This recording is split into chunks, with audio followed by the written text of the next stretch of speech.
Hello, everybody, and this is a interview with Earl Dunkelberger, and he's a gentleman that, if I may say, Earl, as I read your books, they were a gift. They were very special. You are a caring person who spent time to write these books. I consider it a privilege to be able to sit here and interview you. And as I was on a mindset of what I could do for others for Christmas, previously I had posted a picture of one of your books, and you wrote 2 books. And I got a lot of people that said, I didn't even know he wrote the books. I got calls and texts. And a lot of people aren't comfortable on the internet or Facebook or social media. And I mean that. And I said, you know what? Goodness gracious. Earl spent time to write these 2 books. And so I said, as a gift, what I could give would be the gift that you first gave, which was the time, great thought, and effort to write these books. So it's a real privilege to be able to sit here and interview you. Thank you. Yeah, thank you, Earl. And so anyway, here's Earl Dunkelberger. And Earl, where were you born at? I was actually born in Anthony, Kansas. Okay, in Anthony. Because my family lived in northern Oklahoma, and Anthony was the closest hospital. And so I was born in Anthony, Kansas. Okay. I want to be careful not to reference his books because there is so much goodness in those books. And the terminology that Earl uses is pure farm boy. And one thing that I learned was when he mentioned that, I learned right off the bat that the Grant County the line was different than what I thought. And I also, Earl, grew up on the county line of Oklahoma and Kansas. Would you hold up your 2 books that you wrote and introduce those to us, please? Okay, the one on my left is From Jungle Medicine to Okie Medicine. And then the one on the right is Sandhill Farm Boy. All right. And if somebody wants to order those, you had shared an email, and I'll share that in the post later. And how much are your books? $15 each. Okay. And I'm going to jump in here, folks, and just say that's a steal. You can't even buy nothing for $15 anymore, more or less the time that somebody with a caring mind, heart, and soul spent time to put into his books to share that. Would you hold each one up, because the pictures, Earl, are pretty special. Oh, goodness. So tell us the choice of picture that you put on that, because I know who that's on there. I know who's on the front, but maybe other people don't. Well, after I graduated from PA school, I went to work in Waukeeta, and that is a picture of me with the long sideburns, and Dr. Donald Graves that I worked with at Waukeeta for 8 years. Yeah. Wow. When did you meet Dr. Graves? And I remember both of you being at the community health center. Right. I actually, during my PA school, I worked with him for 6 weeks. And then after I graduated, I wanted to go back and work with him, and so I went back to Waukeeta. We worked together for 8 years. Yeah. I remember both of you being at the community health center, and this, when I mentioned that this is special to me, I actually would like to pay honor to Dr. Donald Graves and Bonnie, because I started to help him write his book, and then I got off track. And his book was Jeep Doctor, and we didn't get it written, so this is this is picking back up with two people that were incremental, Dr. Graves and you, Earl, who gave a lot to Northwest Oklahoma and the Community Health Center. And right now, as I sit here with you in your home, I think of your military service. Thank you, sir. Thank you.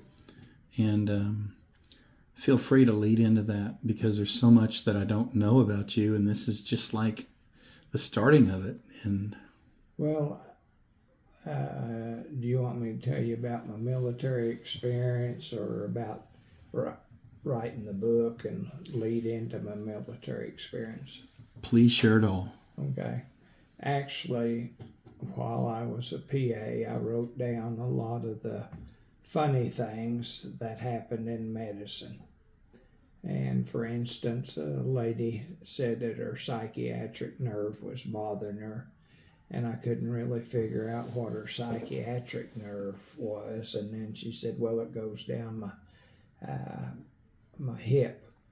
Well, I knew it was her sciatic nerve that was bothering her, but to her it was a psychiatric nerve. So I wrote a lot of these things down, and when I retired, I planned on writing a book about the funny things in medicine. And I began writing, and I wanted my family, my sons and their families, to have a reference to the things that happened in medicine. And then I got to thinking about, well, actually being a Navy hospital corpsman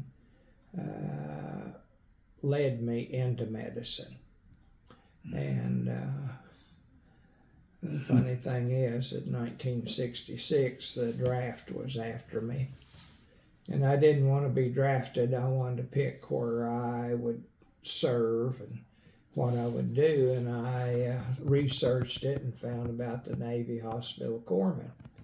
So I thought, well, that'd be a pretty good deal, because I'll be on a ship or in a naval hospital or somewhere like that. And they didn't tell me that the Marine Corps didn't have any dentists, doctors, nurses, nursing assistants, doctor assistants, or anything. So I joined the Navy thinking that's what I was going to do. And after I signed the papers and held my right hand up and pledged to protect the country, I found out that I would probably end up in Vietnam with the Marines. And a year later, I was. And actually, it was a good experience. It got me into PA school. And I'll say this for the Marines, they're some of the best fighting men there is. And they protected the Navy corpsmen when we were out on a patrol or operation. They took good care of us. And so then I decided, well, if I'm going to write this book, maybe I need to start with that. And so I did it. Contacted a local retired teacher in Holdenville, and I asked if she'd look at it and think it was worth putting into a book. So she come by my home and she says, I'll look at it and I'll let you know in a few days. Well, she called me and she says, well, I think it is, Earl. Yes. But we've got a lot of work to do. so with her help and other people's help, well, I finally got the book written.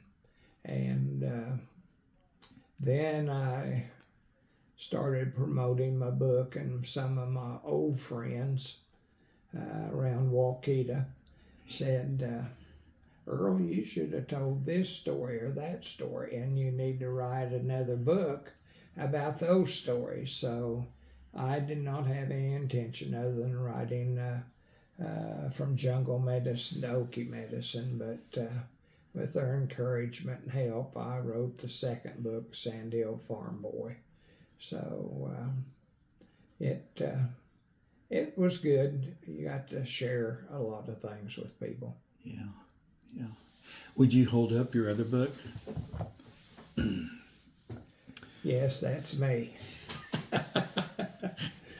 Let me zoom in on that, Earl. That's such a good cover, because for the folks that haven't read this, these books have great pictures in them, and there's a story behind you holding up those milk buckets. Yeah.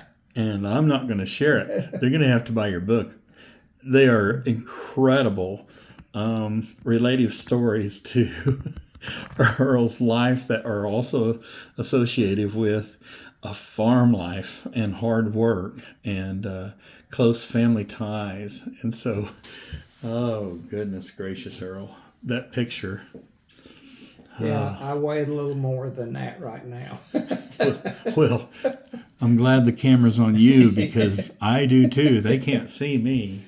So would you lead us into that book and maybe flip a couple pages and show the great pictures that are in that book? Okay, if I can find them. Take your time.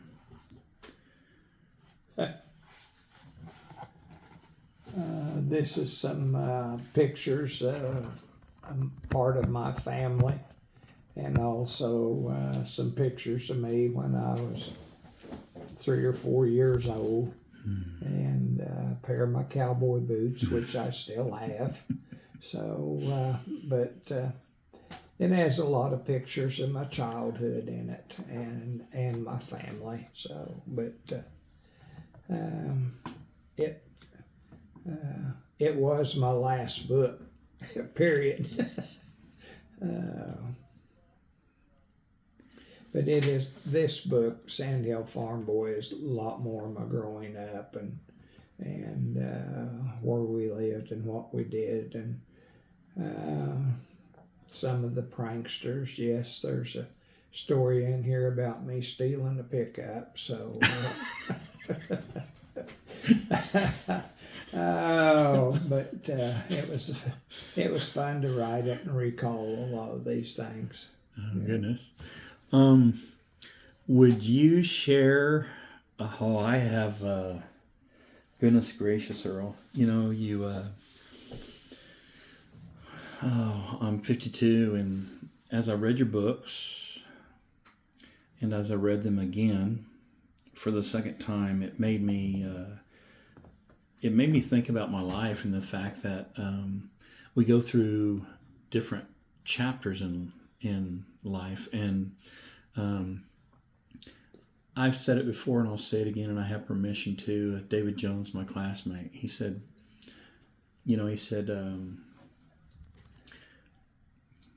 most people, Frankie, don't have an easy life, and everybody has a chapter in the book of life, and everybody is special, and people are important. So one of the first things I read in your book, if you could you tell us the story where you planted your dad's wrenches? Oh, yeah, it was about, I imagine 3 or 4 years old, and my dad had a shop, had wrenches. He worked on his own tractors and farm equipment. He was sowing wheat, and I'd ask him about why they put the wheat in the ground, and he said, we put the wheat in the ground and the seed sprouts and we grow more wheat. Well, I decided I was going to help him grow some more wrenches. So I buried his wrenches in a trench, not very deep, but I buried them, he went to his shop one day, and he come back to the house, and he asked my mother, he said, "Who borrowed my wrenches?" And I said, well, or she said, "I don't think anybody borrowed your wrenches." And he said, "Well, they're not down there." So I must have had a sheepish look on my face, because he said, "Do you know something about my wrenches?" And I shook my head, yes. So we go down there and we uncovered all the wrenches, and I can't repeat what he said about me sewing wrenches, but they didn't grow. They didn't produce very good. So, yeah, things kids do. How old were you when you took your pa's wrenches and buried them in the dirt? Oh, I was probably about 3, 4. Yeah. Yeah. But I was also about that age, Frankie, when my dad had this cattle hot shot. Oh. And it was, about that long and had the batteries. And where we lived, old wall telephone was behind the door. And my mother was behind the door talking on the phone, and I stuck that hot shot up to her butt and hit the button, and she screamed. I took off running, and the lady on the other end wouldn't know what was going on, what she was screaming so much for. But I never did that again. That was the only time I ever tried that. And my wife, she comments, says, "You was an ornery little sucker." So, but I had fun, still have fun. Oh, goodness gracious. Walk some folks through the time when, like right in here, I just can't describe these books. You know, I learned that how deep water was found when you drilled. I learned, hey, Earl, tell us about your grandmother when, if she said, if she hollered that you could outdistance any frog in the county. Yeah. Can you tell us that story? I don't. If I recall it right, I think when Grandma hollered, I hopped and said how much and what color. So everybody did, not just me. Everybody else did too. Yeah. So bless her heart. And when you were little, your book talks about how you had 2 bedrooms for 6 people. Yep. Yeah. Humbleness and gratefulness and thankfulness and survivalship. And when I thought of you, Earl, as I read your books, I thought, you know what? Toughness, perseverance, no complaining, and you being a man of medicine, which I just, I'm so thankful I didn't forget this, Earl. You being a man of medicine, if penicillin didn't cure it, we lost a lot of loved ones, didn't we? Yep. And back to Dr. Graves, I asked him what was the miracle medicine in his life, and he said, of course, it was penicillin, and he was in the Navy and on a Navy hospital ship. And he said we would have wounds, and the only thing we had was sulfa powder to treat them with. And he said, the progress in those wounds was slow. And he said, I remember our first penicillin we got on the ship, and said we didn't give millions of units of penicillin, we only give hundreds of units.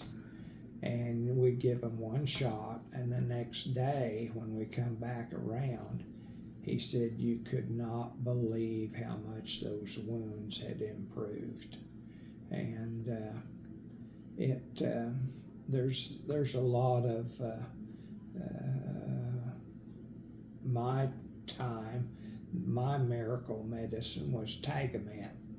and of course now there's so much side effects we don't even use it anymore, but Tagamet was given to people that had ulcers, stomach ulcers, and they would literally call you in 3 or 4 days and tell you, my stomach's not felt this good in years.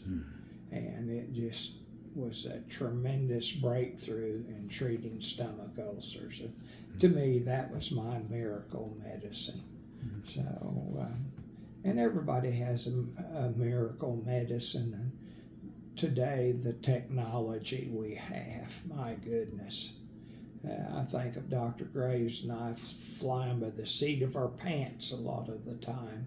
And if we would have just had CAT scans or MRIs, it would have been better and easier for us. Oh, goodness. Earl, I'm sitting here listening to this for the first time and taking all of this in. Did you and Dr. Graves ever know what would come into fruition as far as scanning and MRIs and PET scans and? No, we didn't have any idea then. I can remember our OB patients, and we had to listen to the baby's heartbeat, and it was an old weird looking stethoscope that we'd put on the mother's abdomen and listen to the baby's heartbeat, and sometimes you could hear it, sometimes you couldn't. And I remember when we got our first Doppler, a little handheld thing, and you could put it on there and you could hear the baby's heartbeat going thumpty thump, thumpty thump, thumpty thump. And we thought we was doing good. Now they do the ultrasounds and the 3D ultrasounds. They know how much hair the kid has and how many fingers and toes he has before he's ever born. And Dr. Graves and I didn't know any of that stuff, So the advances we made in the technology field is just super good.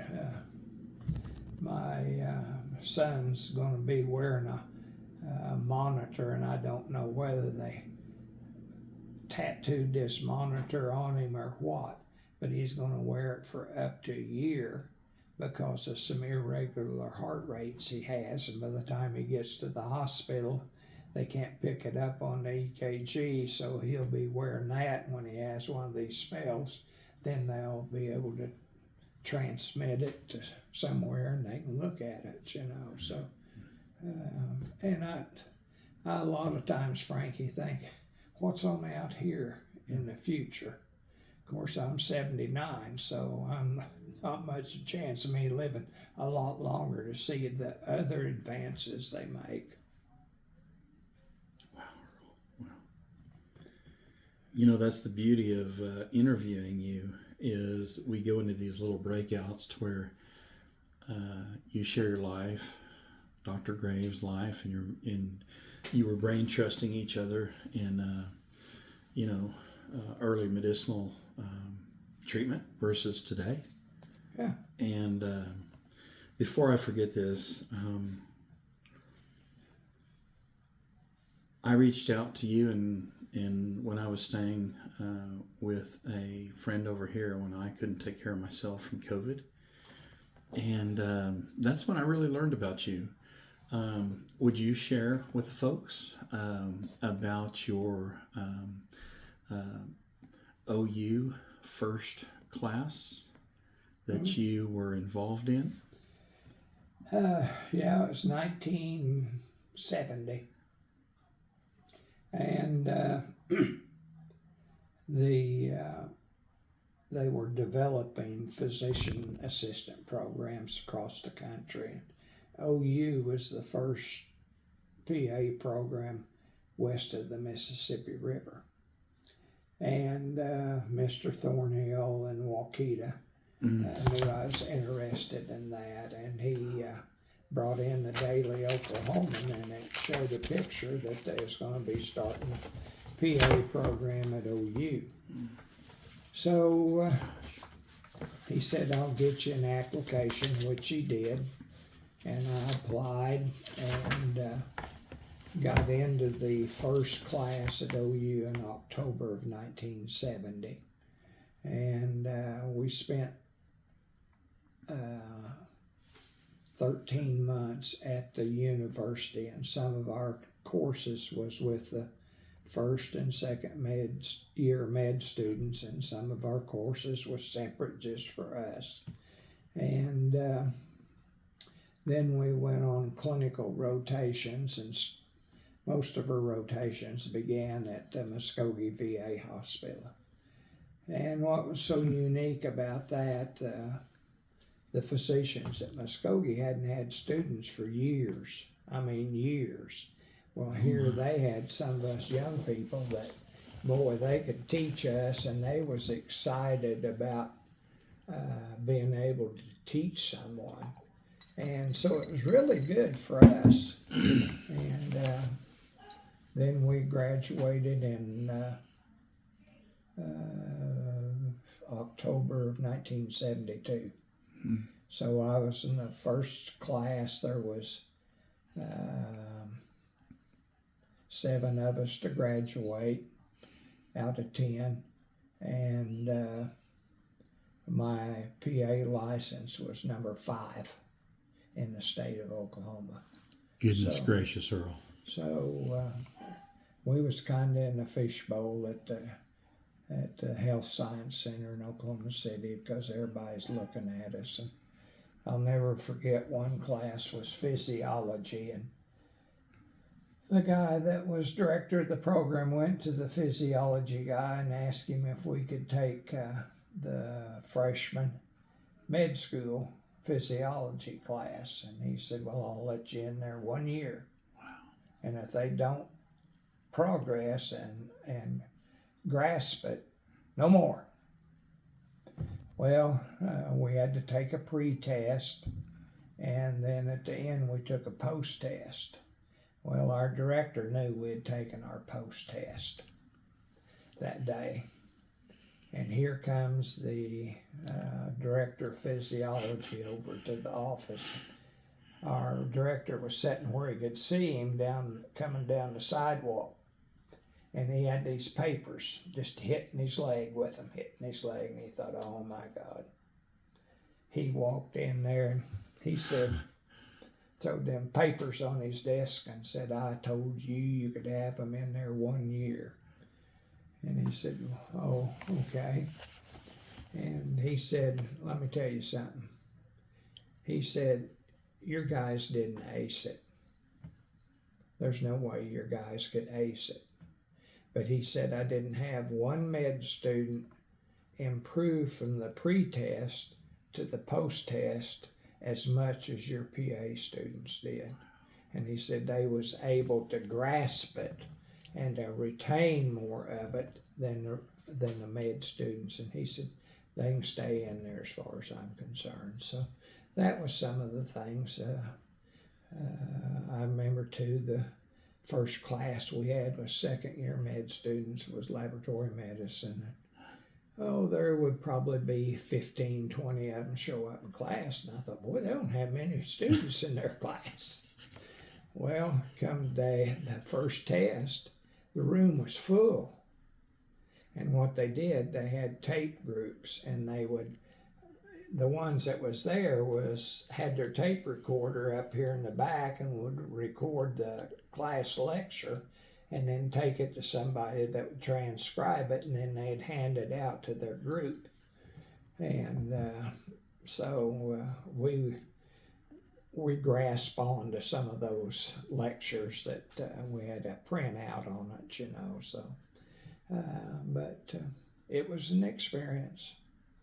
Wow. And all of us had worked in medicine, and we was over at the VA hospital in Oklahoma City, and we was with the med students, and they was going to draw blood, and they said, well, they want a CBC. Said, I wonder what color tube I drawed in. We'd say purple, and they'd say, how do you know that? You know, but we all had experience. We knew what color tube you do a CBC in, so. But it took a while for the PA concept to catch on. Okay.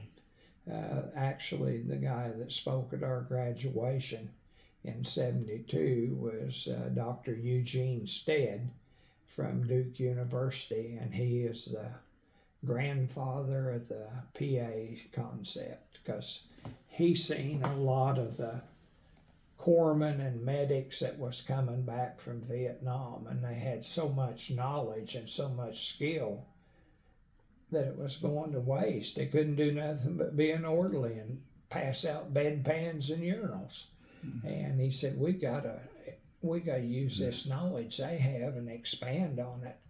And so he started the first program at Duke. And there was another group that was a MEDEX program out in the state of Washington, but they finally all merged and stuff and have similar programs. Goodness. But, and then, lo and behold, my son became a PA too.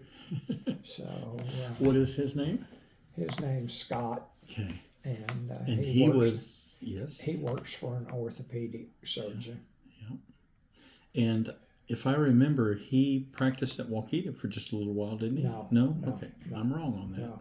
Okay. He was at Bartlesville and then here in the city, Oklahoma City area.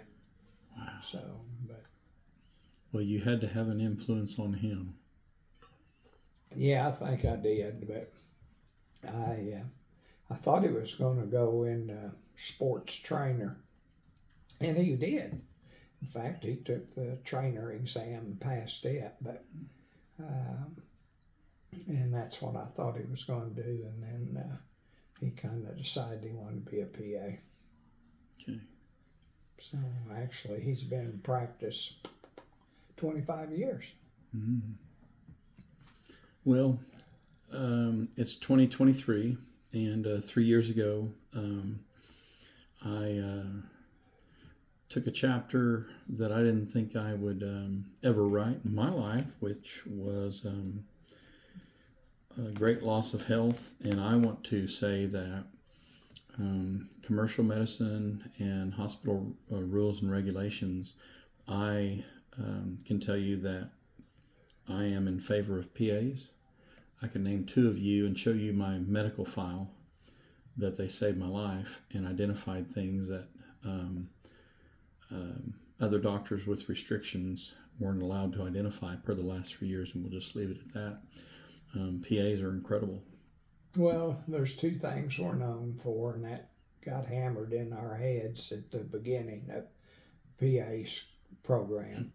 One is to do a good history and physical. And the other thing is to visit with your patients and get to know your patients.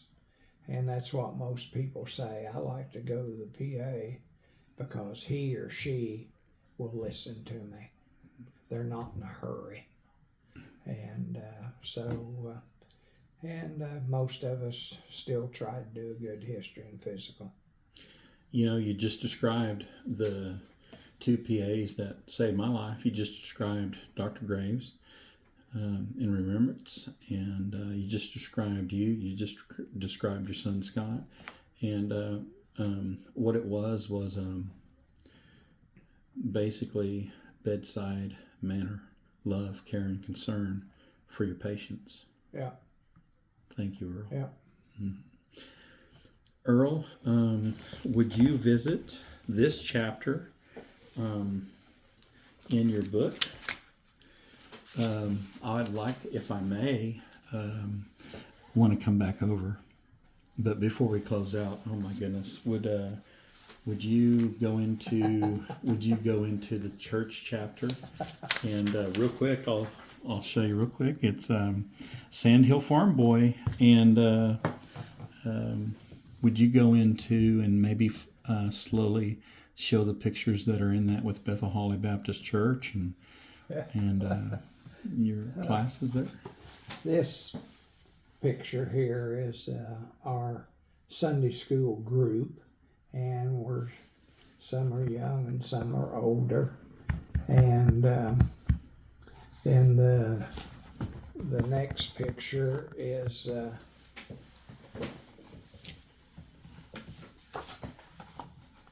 this is actually when we were in church, and that was basically our youth group. And you know, I don't care who you are, if you went to church, you remember those times and those people. And I guess I think about the funny things about church, and I can remember all the church dinners that we would have, you know, and actually churches then, somebody would say, well, let's have an ice cream social next Sunday night. Well, you know, they make their homemade ice cream and bring some cookies or whatever to go with the ice cream. But the dinners I remember because we'd have a big spread of food, and the women, they'd say, oh, that's the best potato salad I ever ate in my life. Oh, that was good. And as soon as that lady got away from them, they'd say, well, I had to put a little more mayonnaise in it if it was me, you know. So I would always get tickled at how they bragged on it until they walked away, and then they was going to try to improve it. And I'll never forget one time we went, and this potato salad looked just like my mother's. Oh, my. So I put a big old spoonful on my plate, and I tasted it, and it was horrible. And I was going to go back and get some more food, but I still had a potato salad on my plate. My dad said, sorry to interrupt. You're He's got to go out. fine. Oh, yeah. where are you going? And I said, well, I'm going to go get some more. I said, you're not getting any more food until you eat that potato salad. And I said, it's not any good, Dad. He said, eat it. So I finally choked that down, but I learned to make sure that it was my mother's, either the bowl, or I'd point and she'd shake her head yes or something. But lessons. Not only did you learn about Jesus, but you also learned about picking the right salad or the right food. And most of those people in that picture are dead and gone. But the women, if it wasn't for women in church, Yes. our churches would fall apart. Yes. I personally believe that a pastor of a church should be a man. That's my personal feeling. Yes. But I'm not stupid enough and dumb enough to not realize how important women are in the church. Yes. They teach. Yes. They do the dirty work that right. has to be done. So those women, I can remember all of them, and one of them I remember when I was young. I thought she was the ugliest woman there ever was. I thought, my gosh. Well, as I got older and she became my Sunday school teacher, she got pretty. Mm-hmm. And that's when I learned that it is pretty. It's not on the outside. Pretty is what they got in the heart. That's right. And what's inside of a person. And she was an amazing woman and stuff. So little old country church, and still there, Frankie. Mm-hmm. And they're still running 60 in Sunday school just like we did back in the 50s. And that's amazing that church has continued to have a lot of members and still viable. So, and I always think of Gary Lilly, that what's he been there, 45, 46 years? Yes, sir. That's unheard of in Baptist church, because Baptists, they'll run them off at the drop of a hat. So he's really been there a long time. And I talked to one other pastor one time that had been in church 40 years, and I said, how did you stay here 40 years? He said, I went home. He said, when church was over, I went home. I didn't stay and listen to the rumble and jumble and what was going on. So, oh, we all have churches in our lives that meant a lot to us. So,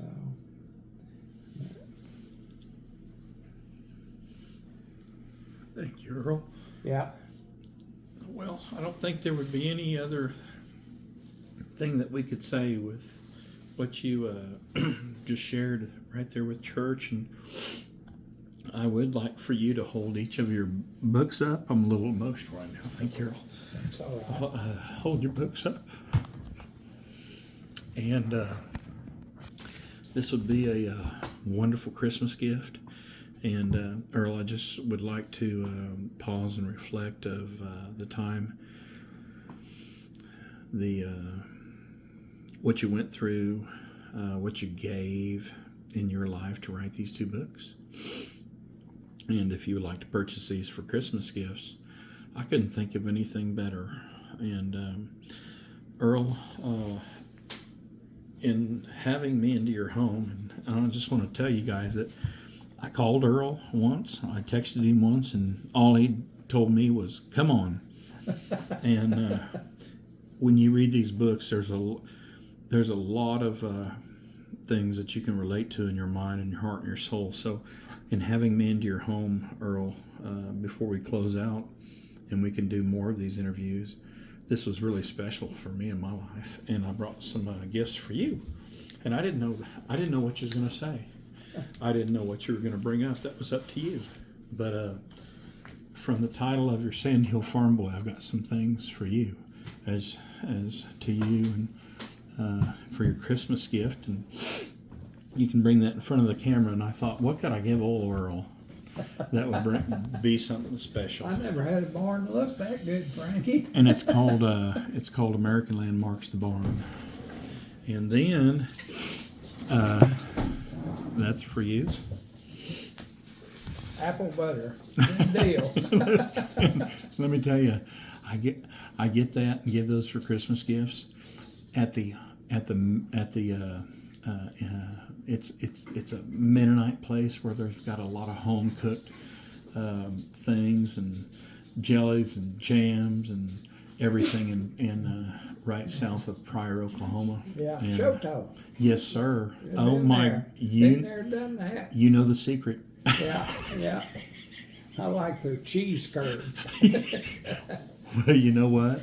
One of my best friends who's helped me, like you have, lives in Pryor. Yeah. And next time I go through there, that's what you're going to get. And this last thing is, if you'd hold that up, and Earl, I didn't know what you was going to say. This makes that all that much more special. And thank you.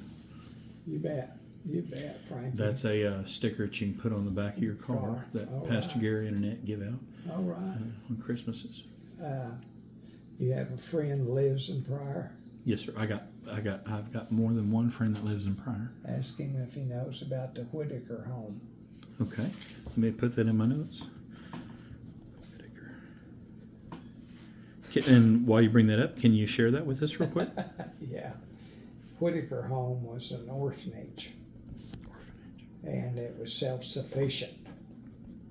The boys worked on the farm, and as they got old enough to, and the girls did the sewing and the laundry and made the clothes and stuff for the kids. And yeah, it was the Whitaker home. And actually, a guy that years later, when I started riding motorcycles, he moved back here from California, and he'd been raised in Oklahoma. He was an orphan at Whitaker home. And so we got to talking. He said him and two other boys decided they was going to leave. You know, they got old enough that they was going to leave. They'd make it on their own. And he said we took off, and we got several miles out of town. And he said, we finally waved down this old boy in his pickup truck. And he said, "Get in, boys." He said, "Where are you going?" "Oh, we'll just go wherever you're going." he turned around. He worked at the Whitaker farm, and he knew these boys, and he took them right back to the Whitaker farm. He said, and I was probably 3 or 4 years ago. We went to Shoto to eat, and we went on up to Pryor, and he took me out to the Whitaker farm, and he took me up in one of the buildings that had bunk beds like a barracks, and he said my bed was right over there, you know. So, yeah, they had their own school. I don't know if when they got in high school if they went into Pryor or not, but I think the 45th Infantry has something to do with it now. So, but yeah, Whitaker home.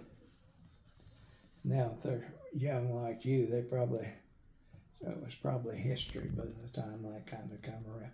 But it was still, in 1962, it was still blowing and going. I mean, it was probably in the 70s or later whenever it kind of dissolved. So, I'm so glad you brought that up. I have some friends in different churches, and then I've got some Mennonite friends out there that have treated me like gold. yeah. Yeah, that'll be good for me to have. Yeah, we'd go with these friends to Shoto to eat every once in a while. Yeah. Then we always stopped at the store across the road and got some goodies. Yeah. Well, you know the secret place there in Shoto. Yeah. Earl, oh goodness, we could do this for hours, but I just would you share the story of the little baby lamb that your dad found frozen? Yeah. That little old, God, it was cold. And actually the mother died. And so the little old lamb, he was all but frozen to death. And it was a blizzard-like thing, and we brought him in the house.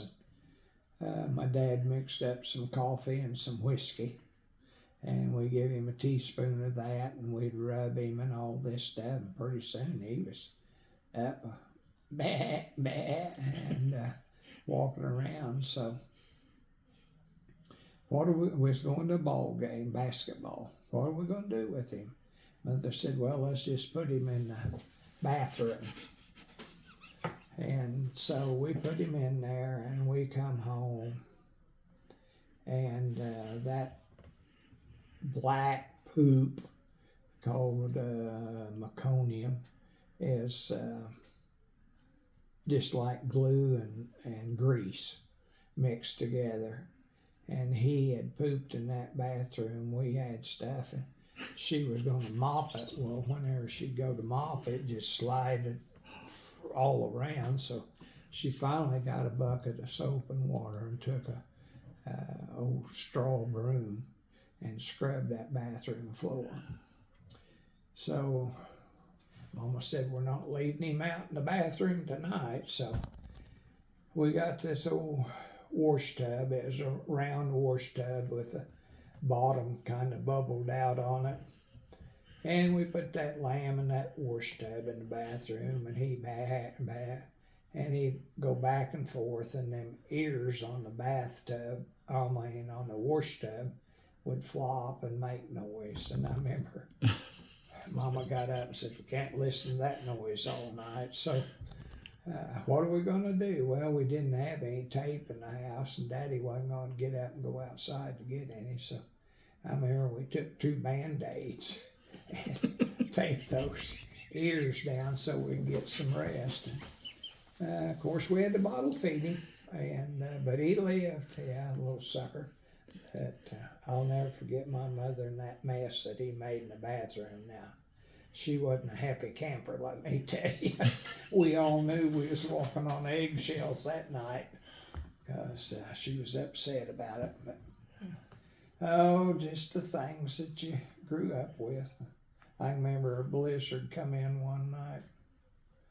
The next morning was trying to get the sheep in the barn to get them out of the snow because they're wool would get wet, and they just weighed them down, and they didn't want to go in the barn. My dad, he literally turned blue from not being able to get his breath.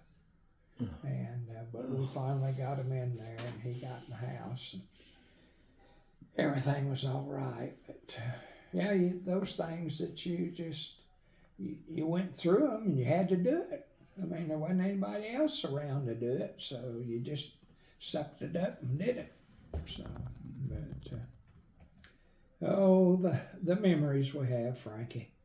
Yeah. You get my age, it's about all you got, some memories. Earl, all of the when these people read your book,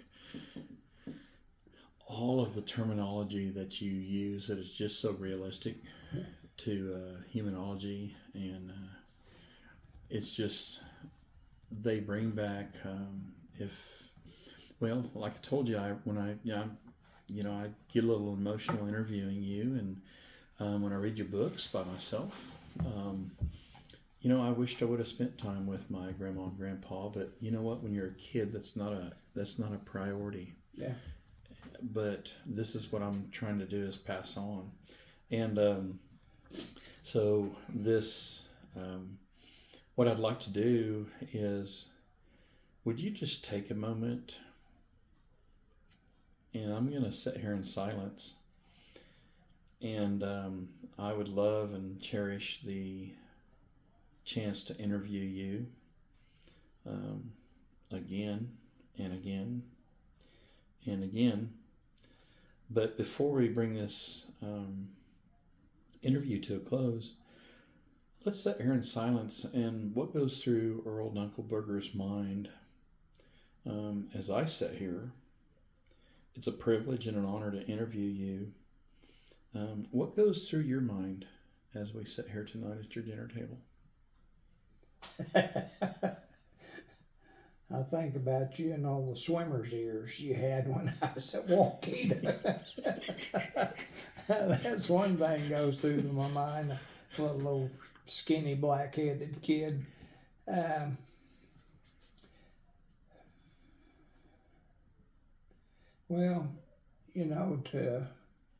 had a heart attack when I was 41. And I prayed to God that don't let me die, because I want to see my boys raised, and I don't want my wife collecting my life insurance and some old fool living with her and living off of my money. And I said, please just let me see my boys grow up. Well, he's done more than that. I've seen my boys grow up. I've seen my oldest grandson be getting his master's degree this next spring. Seen another grandson that started going to OSU this fall, and just how God really has blessed me, and He gave me more than I asked for. And Roxy, my wife, and I, every morning we try to. We miss some mornings. But every morning we read our Bible. Yes, sir. And we have a little daily planner thing that has a little devotion in it. And then it has scripture. And and then we pray. So I wished I'd have done that more when my boys were growing up than what I did. But my sons still tell me, Dad, I remember getting up early and seeing you sitting at the counter, drinking your coffee and reading the Bible. So, that really touches me to know that they did see some of the things. And don't you dare interview them, because they'll tell you some different stories than what I'm telling you, Frankie. But and I was rough on them, I'll admit that. And That's okay. they never, when I took care of the grandkids, and they'd spend 2 or 3 days with me and my wife, they didn't worry about the kids not behaving, because they knew the old man was going to make the grandkids behave. Yeah. And But life has been good to me, Frankie. It really has, and I'll be 80 next August, so lived a lot longer than I ever thought I would. When I had a heart attack at 41, I didn't think I'd ever make it to 80, but God willing, I'll make it next August. Yes, sir. Earl, what day in August is your birthday? 24th, 24th, okay. 1944. Thank you, sir.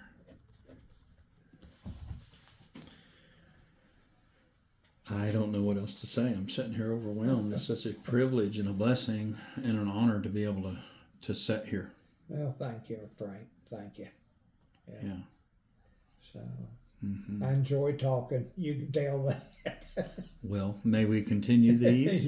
Yeah. Let's do this another 4 or 5, 6 times. How's that sound? All right. And let's kind of walk people through your book. And yeah. I'll have to review them, Frankie.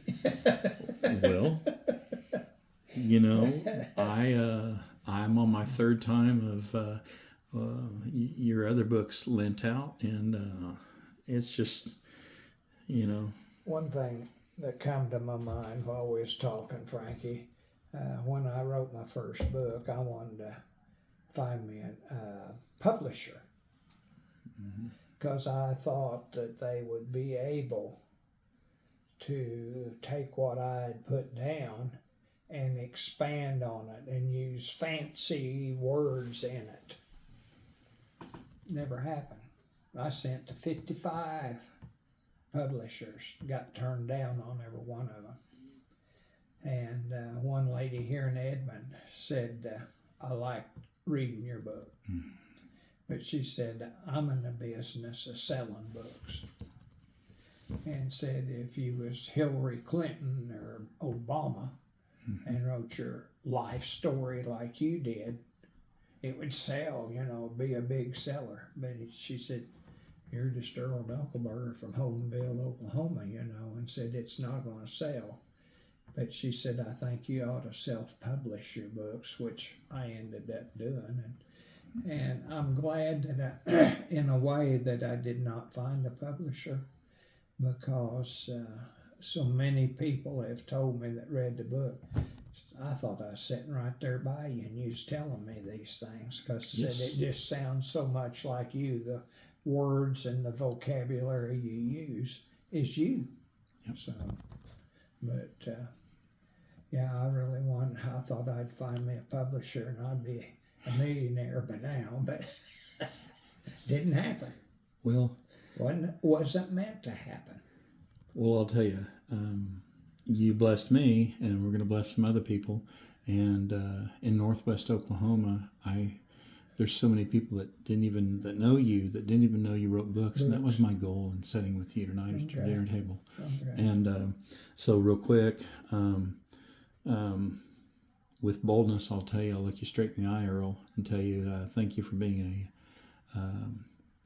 above average, caring, kind, compassionate, and giving person with what you did for service to our country, that we can have our freedoms of liberty and speech and exercise, and for your time and service, the things that you saw that we will never. I'm not a veteran, but I'm very compassionate towards veterans and our military. And so what you went through, what you heard, what you saw, what you've given in life to other people, especially within your military service and your medical career, thank you is not enough, Earl. But it went unrecognized by not just me, but by others, and I was compelled to sit here with you tonight. Thank you, sir. Okay, maybe next time we can get into about the Vietnam War. That sounds wonderful. I have a lot of thoughts about that. Yeah, and when we sit down next time, we won't be in any hurry, and I don't want to miss anything when we sit down next time. Thank you. You know, as I sat here and compiled notes, I will tell you that when I wasn't so good a couple of years ago and reached out to Earl, I will tell you, he makes real good cookies. And I'm not one to really share that kind of secret, but you know what? You deserve it. Yeah, thank you. I love to bake. Yeah. Yeah. All right. So, All right. So, Earl Dunkelberger, would you just hold up your books real quick? And if somebody wants to buy these, I'm going to put that on the keep them in the Poster. same hand. So yeah. So Earl wrote 2 books. One is From Jungle Medicine to Okie Medicine, and the other one is Sand Hill Farm Boy. Thank you, sir. you bet. All right.